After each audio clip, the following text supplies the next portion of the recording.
When we talk about the world of Westeros and Essos, most of the focus usually lands on the massive battles, the political betrayals, or the dragons. But if you look closely at why people in this world do what they do, you realize that religion is the invisible hand pulling the strings. It is not just a background detail for the characters. It is the reason wars are fought, why certain people are hated, and why others are willing to die for a cause. George R.R. Martin built a world where gods are numerous, and their powers are often terrifyingly real, yet also deeply mysterious. In this deep dive, we are going to look at every single religion found in the books and the show. We will look at how the faith of the Seven became the dominant power in the South, why the Northmen still cling to their trees, and the terrifying sacrifices required by the Lord of Light. We will also travel across the sea to look at the bizarre and often bloody faiths of Essos, from the horse god of the Dothraki to the many faces of death in Bravos. Before we uncover the secrets of the old gods and the red priests, hit that like button and subscribe to the channel. It helps our channel grow. With that said, let's jump into the video. Let's start with the two popular religions in the region, the old gods and the faith of the Seven. The old gods of the forest. To understand where it all began, we have to go back thousands of years before the Iron Throne even existed. The old gods are the oldest deities in Westeros. It's a religion primarily practiced in the north, beyond the wall, and a scattered minority in the rest of Westeros. Worshippers of the old gods do not have elaborate ceremonies, holy texts, hierarchies of priests, or large structures of worship like other religions. Instead, they practice quiet contemplation in godswoods, small areas of forest which have been enclosed within a castle's walls. Worship in a godswood is centered on heart trees, which are great weirwood trees with a face carved into the bark. Weirwoods are considered sacred in the religion, and heart trees are the closest thing to a shrine that it possesses. Oaths and promises sworn in front of a heart tree are considered binding. Originally, these were the gods of the children of the forest. These small, magical beings lived in Westeros long before humans arrived. They carved haunting faces into the white bark of weirwood trees, so the greenseers could look through the eyes of the trees and watch over the land. When the first men crossed over from Essos, they initially feared these trees and cut them down, leading to a massive war. Eventually, a peace pact was signed on the Isle of Faces, and the first men actually adopted the religion of the people they had been fighting. In the books, the power of the old gods is much more explicit. We learn that the greenseers, like the three-eyed raven and eventually Bran Stark, can literally see through time and space by connecting to the roots of these trees. In the show, we see this during Bran's training, where he witnesses Ned Stark at the Tower of Joy. For a Northman, a heart tree is a place where you cannot tell a lie. This is why weddings and oaths are taken in front of the weirwood. It is a religion of silence and observation. The wildlings beyond the wall believe that the gods can be heard in the sounds of nature, such as the wind, and that they can see through the eyes of the weirwood trees. So long as the trees remain in the land, the gods have power. They also believe that the gods hear their prayers, and that they answer by sending the wind or through other means. The faith of the old gods is personal and less structured than other religions, though some basic social violations are proscribed by it, such as kinslaying, incest, and bastardy. It also upholds the laws of hospitality, far more so than any other religion.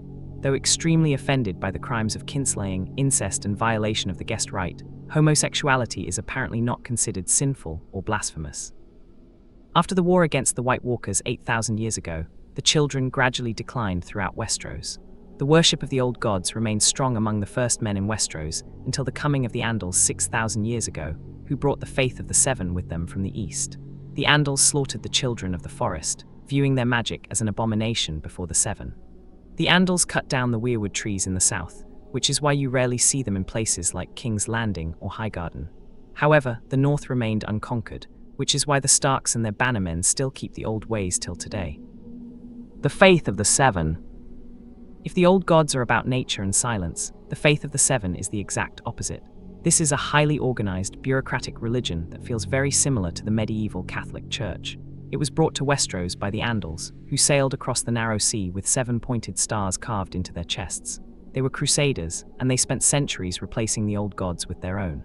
Due to its 7 aspects, the deity is often referred to as the seven-faced god or the god of seven, but most frequently as simply the Seven. The Seven are also referred to as the new gods or new god, in contrast with the old gods of the forest, worshipped by the first men before the invasion of the Andals. The central belief is that there is one god with 7 different aspects. Each aspect represents a different part of the human experience. You have the father, who represents judgment and justice. The mother represents mercy, peace, and fertility. The warrior is for strength and protection in battle. The smith represents labor and craftsmanship. The maiden stands for innocence and love. The crone represents wisdom and guidance. And finally, there is the stranger. The stranger is the one nobody likes to pray to. He represents death and the unknown. In the books, his statues are often hidden in the corner of the great septs, and people only light a candle for him when they are mourning the dead. The stranger is depicted as neither male nor female, thus the number of male and female aspects within the godhead is equal. 3 males, father, warrior, smith, 3 females, maiden, mother, crone, and 1 who is neither. Unlike the other aspects which are represented as human figures in artwork, because the stranger represents the unknown, it is often portrayed in a wide variety of forms, often frightening. Sometimes it is represented as a skeletal figure, or a non-human creature possessing various animalistic features. The number 7 is sacred to this faith. There are 7 heavens and 7 hells. Holy books like the 7-pointed star guide the followers, and the clergy is strictly organized. Men are septons, women are septors, and they are led by the High Septon, who is basically the Pope of Westeros. We see the political power of this religion most clearly in the later seasons of the show and the Book of Feast for Crows. When Cersei Lannister allows the High Sparrow to rearm the Faith militant, she realizes too late that she has given power to a group that answers to no king. The Faith of the Seven is the moral compass for most of the 7 kingdoms, even if many of the lords only follow it for the sake of appearance. It is a religion of laws, and it is the reason why things like incest and kinslaying are seen as such massive sins in the eyes of the public. Only members of House Targaryen are permitted to practice incest in order to keep the bloodline pure, after the Faith was forced to turn a blind eye towards the incest after the Faith militant uprising. The Faith also condemns homosexuality as a sin. Though the 2 religions, Light of the Seven and the Old Gods, have coexisted for more than 6,000 years, there is still tension between the most devout adherents of the 2 faiths. Unlike the Old Gods, whose worshippers in the north are looked down upon by members of the Faith of the Seven as savages who worship multiple gods, the Faith is based on a number of holy texts and complex social rules. The central holy text of the religion is the 7-pointed star. Unlike the Faith of the Old Gods, which lacks elaborate ceremonies, weddings under the auspices of the Faith of the Seven are elaborate and highly ritualized. These ceremonies typically take place inside of a sept and are presided over by a septon. At the beginning of the ceremony, the bride is escorted to the altar by her father, where the groom and the septon await.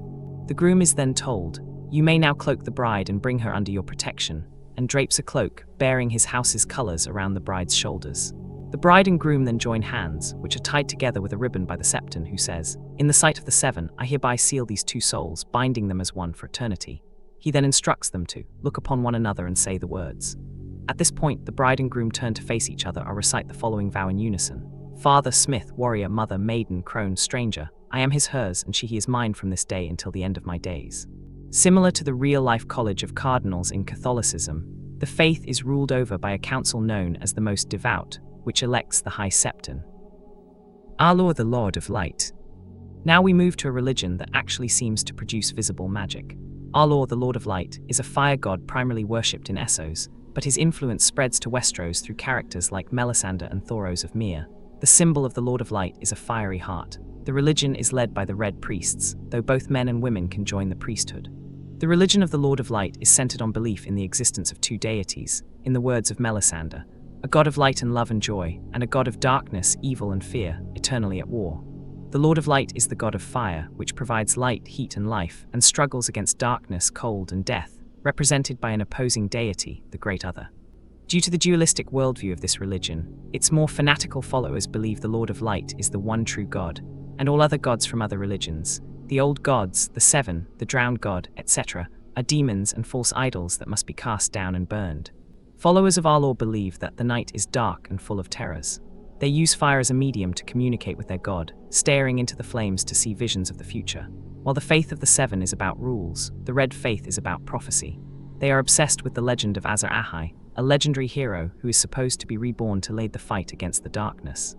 Unlike the religions of the old gods in the north or the drowned god of the Iron Islands, the Faith of the Lord of Light is stated to possess several holy texts, similar to the Faith of the 7. While the Faith of the 7 believes in 7 heavens and 7 hells, this religion states that the current world that everyone lives in now is considered to be hell, the only hell, but the Lord of Light will save his faithful adherents from this darkness. In both the books and the show, we see the terrifying power of this god. Melisandre uses shadow babies to assassinate Renly Baratheon. Thoros of Myr brings Beric Dondarrion back from the dead multiple times by saying a simple prayer. Even Jon Snow is brought back to life through the power of the Red God, but this power comes at a cost. The Lord of Light is a jealous god who demands sacrifice. We see this most tragically with the burning of Shireen Baratheon. For the Red Priests, if you aren't with them, you are a servant of the darkness, which makes them some of the most dangerous people in the series. So far in the books, it isn't clear if the Lord of Light religion is controlled by one universal organization across the entire world. The way the faith of the Seven is run by the hierarchy of the most devout and the High Septon, though there is a high priest by the name of Beniro at the temple in Volantis. The drowned god of the Iron Islands. The Ironborn have a saying, "What is dead may never die, but rises again, harder and stronger." Their religion is as harsh and cold as the islands they live on. The drowned god is a deity that lives beneath the sea. The belief system of the drowned god justifies the Ironborn practices of piracy and raiding. Followers of the drowned god believe that he brought fire from the sea, and that he created the Ironborn to reave, raid, and pillage. Much of the religion centers around maritime skills and martial ability. It is not simply praiseworthy to kill enemies in battle, it is considered a pious act. Their eternal enemy is the storm god, who lives in the sky and sends winds and waves to sink their ships. A youth in the Iron Islands is not considered a man until he has killed his first enemy.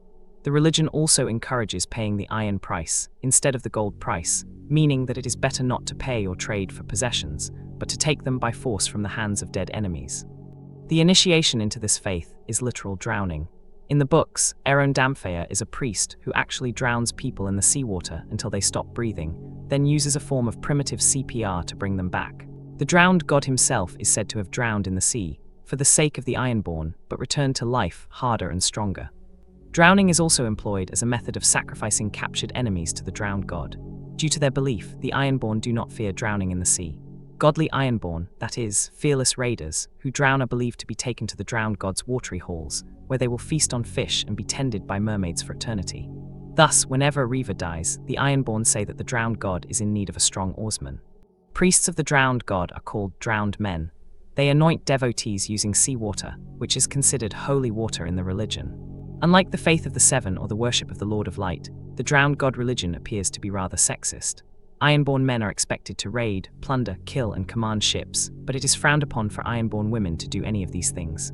While the faith of the Seven and the Lord of Light have priestesses, and the old gods simply have no clergy at all, the drowned god's priesthood is all male. This religion is the reason the Ironborn refuse to farm or mine like other people. They view labor as something for slaves. To them, the only honorable way to live is to pay the iron price, which means taking something by force. This makes the drowned god a god of war and piracy, uniquely tied to the culture of the Greyjoys. As with other major religions in Westeros, the drowned god religion has several basic social rules against incest, kinslaying, and bastardy. It also upholds the laws of hospitality, which holds sacred the good behavior of a guest and host towards each other. The many-faced god of death. In the free city of Braavos, there is a temple called the House of Black and White. Here, the Faceless Men worship the many-faced god. Their philosophy is fascinatingly inclusive yet morbid. They believe that every religion in the world is actually worshipping the same thing, death. Whether you call him the Stranger, the Black Goat, or the Lion of Night, the result is the same. To the Faceless Men, death is a gift. It is the end of suffering. They believe that they are merely the instruments of this god. When they take a contract to kill someone, they don't do it for hate or greed. They do it because a price was paid and the god has demanded a life. There is no one symbol of the many-faced god, simply the icons used to represent death gods in other religions. The Temple of the Faceless Men in Braavos, known as the House of Black and White, due to the color of its doors, contains a large public sanctuary with statues of death gods from all other religions displayed equally. The most famous aspect of this religion is their ability to change their faces. By using the skins of the dead and a bit of blood magic, they can become anyone. In the show, we see Arya Stark struggle through their brutal training to become no one. It is a religion of total ego death. To serve the many-faced god, you must give up your name, your family, and your past. You become a tool for the ultimate power in the universe. Faceless men are also known to use the High Valyrian phrases, Vala Morgulis, all men must die sooner or later, and Vala Du Haeris, all men must serve, both of which have deep significance in Braavosi society. The Faceless Men have no known prayers or worship services, only their actions, by committing assassinations. Their only clergy are the Faceless Men themselves, above lower-ranking acolytes and novices serving in the temple. The House of Black and White's public sanctum is also open to any who are in pain and seek death. They are given a drink of water from a poisoned cistern, which grants them a gentle and painless death. In return, the Faceless Men collect their corpses to use their faces as disguises, by using their magical shape-shifting abilities with them. The death-worshipping cult of the Faceless Men and the many-faced god actually originated in Valyria, in the vast slave mines under the 14 Flames. The thousands of slaves from 100 different lands faced death on a daily basis, and over time, the belief developed among some of them that while they came from many different lands and followed many different religions, all of these religions were fundamentally the same, because they all worshipped death in some fashion. In time, this turned into a syncretic belief system worshipping death as the many-faced god. They started out by giving the gift of death to slaves who were suffering particularly horribly in the mines, to ease their pain, and in time, they learned to surreptitiously give the gift to some of their Valyrian masters as well, becoming skilled assassins. Many centuries later, after Valyria was destroyed, the surviving Faceless Men relocated to Braavos, which was founded by ex-slaves who had escaped from Valyria. The Braavosi welcomed them because they had both formed in opposition to the Valyrians, and in Braavos the Faceless Men established a firm headquarters where they continued to operate for the next 4 centuries. The Great Stallion. For the Dothraki, life is the horse. It makes sense then that their god is the Great Stallion. They believe that the stars in the sky are a giant Kalasar of fire, galloping across the heavens. They also believe that when they die, their soul will ride with their ancestors in the night lands, though only if their bodies are properly burned. Burning a Dothraki's body allows their ashes to rise up to the heavens, where their spirit will join the fiery Kalasar of the Great Stallion. It is considered a terrible dishonor not to burn a dead Dothraki. In Dothraki belief, the moon is said to be a goddess and the wife of the sun, apparently part of the starry Kalasar of the Great Stallion. This also indicates that the Dothraki conceptualize the moon as female and the sun as male. The Dothraki religion does not include any restrictions on their lifestyle of pillaging surrounding peoples, killing their men, and raping their women. Nor do there seem to be rules against one Dothraki Kalasar fighting another and enslaving the survivors. A successful warrior and mounted raider is highly esteemed. Their religion is tied to the strength of the tribe and the power of the horse. They have a holy city called Ves Dothrak, where shedding blood is strictly forbidden. This is where the Dosh Karleen, the widowed wives of former Karls, act as seers. They interpret omens and predict the future, such as the prophecy of the stallion who mounts the world, a leader who would unite all the Dothraki and conquer the entire globe. When Daenerys Targaryen eats the raw heart of a stallion, she is participating in a sacred Dothraki ritual to ensure her son would be that leader. Their faith is simple, violent, and centered entirely on the nomadic lifestyle of the plains. The old gods of Valyria. Before the Doom destroyed their civilization, the Valyrians had their own gods. Interestingly, the Valyrian dragon lords were notoriously skeptical. They used religion as a tool to control their slaves, rather than something they truly believed in. However, they did have a pantheon of gods, and we know their names because the Targaryens named their dragons after them. Balerion, Meraxes, and Varga were the names of Valyrian gods long before they were the names of Aegon the Conqueror's dragons. Other gods included Syrax and Caraxes. We don't know much about the specific rituals of this faith, because the Doom of Valyria wiped out most of the records. However, we do know that the Valyrians practiced extreme blood magic and dragon binding, which they likely justified through their status as godlike beings themselves. By the time Aegon conquered Westeros, he officially converted to the faith of the Seven to make his rule easier, effectively ending the public worship of the Valyrian gods. The Great Shepherd and the Mother Roin. There are also several smaller religions that show the diversity of this world. In the land of Lazar, the people worship the Great Shepherd. These are peaceful farmers who believe all men are part of one flock. This is the religion of Miri Mazdua, the woman who eventually betrayed Daenerys. Their peaceful nature makes them easy targets for the Dothraki, who call them lamb men. Then you have the Roinar, who worshipped Mother Roin. The Roin is a massive river in Essos, and the people who lived along it believed the river itself was a goddess. They had minor gods as well, like the Old Man of the River, a giant turtle god. When Queen Nymeria led her people to Dorne to escape the Valyrians, they brought these beliefs with them. While most of the Roinar eventually converted to the faith of the Seven, the orphans of the Greenblood in Dorne still live on boats and maintain their connection to the water, keeping the memory of Mother Roin alive. Other bizarre deities of Essos. If you travel even further east, the religions get even stranger. In the city of Koha, they worship the black goat. This is a dark god that requires daily blood sacrifice. In the books, we hear rumors that in times of great crisis, the priests of the black goat will even sacrifice the nobles of the city to appease their god. In Norvos, they are ruled by the bearded priests. This is a secretive theocratic group that uses massive bells to signal every part of daily life. The common people aren't even allowed to know the true name of their god. Only the high-ranking priests are initiated into the deeper mysteries. Even further east in Yati, they worship the Lion of Night and the Maiden Maid of Light. Their legends about the Long Night are very similar to those in Westeros, but they believe the darkness came because the Emperor of the Earth committed a massive sin, causing the Lion of Night to bring forth a demonic army. This shows that the threat of the White Walkers was a global event, interpreted through the lens of many different religions. Looking at all these faiths, you see a common thread. In the world of Game of Thrones, religion is never just about what happens after you die. It is a source of real, tangible power. Whether it is the green seers of the old gods, the shadow magic of Arlor, or the face-changing abilities of the Faceless Men, the gods in this world are active. But even with all that magic, the most powerful thing about these religions is how they shape human behavior. They give people hope, they give them excuses for cruelty, and they provide a sense of order in a world that is often chaotic and brutal. From the white trees of the north to the fire pits of Essos, the gods are always watching, and their followers are always willing to shed blood in their name. But now I want to hear from you. Which of these religions do you think holds the most real power? Is the Lord of Light the only true God because he can raise the dead, or is the many-faced God the ultimate winner because in the end, everyone has to meet him? Maybe you think the old gods and their weirwood network are the real puppet masters of Westeros. Drop your comments below. If you enjoyed this deep dive, make sure to hit that like button. It really helps the channel grow. And if you haven't already, subscribe to the channel and turn on those notifications. We have a lot more ground to cover, from the hidden histories of the great houses to the secrets of the Far East that the show never touched. Thanks for watching, and I will see you in the next one.